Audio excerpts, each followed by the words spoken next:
अब हमारे पास क्वेश्चन है कि हमें a की वैल्यू निकालनी है जो यहाँ पर है, और ये वेक्टर कोलिनियर दिया हुआ है।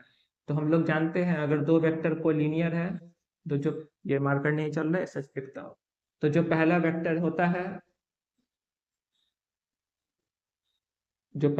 होता है वो लेमडा टाइम्स होता है दूसरे वेक्टर के, जो ये है। अगर दो वेक्टर कोलिनियर है तो पहला वेक्टर दूसरे वेक्टर का लेमडा टाइम्स होगा। अब इसको बस सॉल्व करना है। इसको तो सॉल्व नहीं कर सकते, लेफ्ट हैंड साइड वाला पार्ट को इसको मल्टीप्लाई किया जा सकता है। तो a lambda I cap 6 lambda J cap minus 8 lambda के कैप।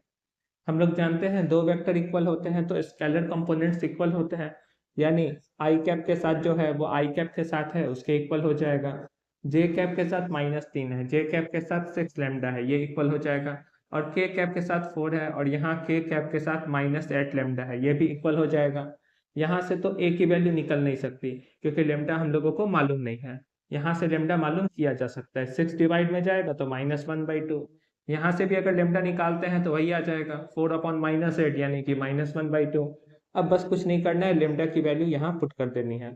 a मल्टीप्लाई में -1/2, तो यहाँ 4 क्रॉस मल्टीप्लाई करेंगे तो 4 = -a, दोनों तरफ -1 से मल्टीप्लाई किया तो a की वैल्यू -4, ये निकल गई a की वैल्यू।